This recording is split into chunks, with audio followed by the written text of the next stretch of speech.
Iona and Rick Pitino's focus on MAAC tournament. For months, the rumors have been out there.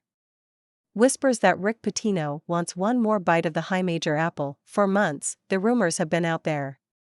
Whispers that Rick Pitino wants one more bite of the high major apple, particularly after the Independent Accountability Resolution process, which reviews certain NCAA Division I infractions, exonerated him following its ruling in the case against Louisville from his days as its coach. Two Northeast Big East schools, Georgetown and St. John's, are expected to have openings. Pitino, who doesn't have a buyout, has also been linked to Central Florida, which is moving to the Big 12 and could part ways with Johnny Dawkins. But to the 70-year-old Pitino and his Iona college players, that's all noise. He hasn't talked to them about it. They don't seem concerned about it. Two of the Gales' top players, Walter Clayton Jr. and Danis Jenkins, both told the Post it isn't something they have worried about at all, that their only concern is finishing this successful year off right. "The one thing I can assure you of is, the players pay absolutely zero attention to that," said Pitino, who has coached 2 national champions and reached 7 Final Fours. "Now other people pay attention to it, but the staff, myself and the players, pay no attention.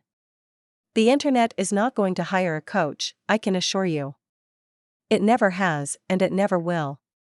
The season has seemed to back up the assertion that the rumors haven't distracted the Gales. Iona, 24-7, has won 11 straight games, 8 by double figures, and is the number 1 seed in the MAAC tournament, which it will begin Wednesday in a quarter-final match with Mount St. Mary's. The Gales won the league's regular season crowd for the 2nd straight year, this time by 4 games. Pitino prepared them well for league play by putting together a non-conference schedule ranked 65th in the country, a slate that included CAA regular season champion Hofstra, American East champion Vermont, St. Bonaventure and St. Louis of the Atlantic 10, SMU and New Mexico, his son Richard's team. Iona looks the part of the heavy conference tournament favorite.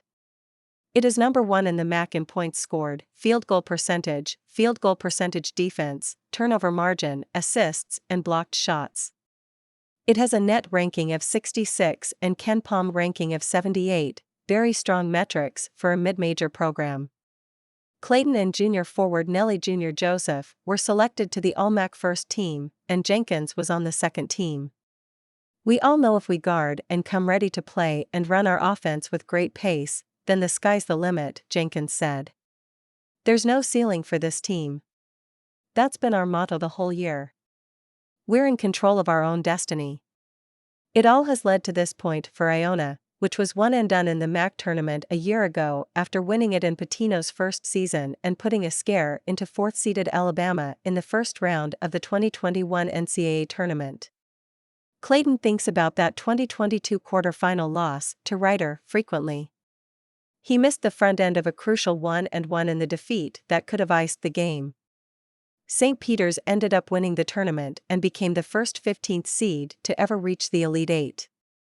"For me personally, it's definitely on my mind a lot," said Clayton, Iona's leading scorer at 16.5 points per game. "We've been saying the same things to the new guys, really, the mentality is don't take anything lightly. When Iona hired Pitino 3 years ago, it always knew there was a possibility he could leave for a bigger school. Several sources believe if the right program came calling, he would make the move. He hasn't hid his displeasure at being in a one-bid league and the MAAC tournament structure, which he believes puts the top teams in the conference at a disadvantage because there is no home court advantage. But right now, Pitino has insisted his only focus is on getting back to the NCAA tournament. "Let's get down to Atlantic City and win," he said. "We're putting in 12 to 13-hour days right now, and to think about anything except winning would be an injustice."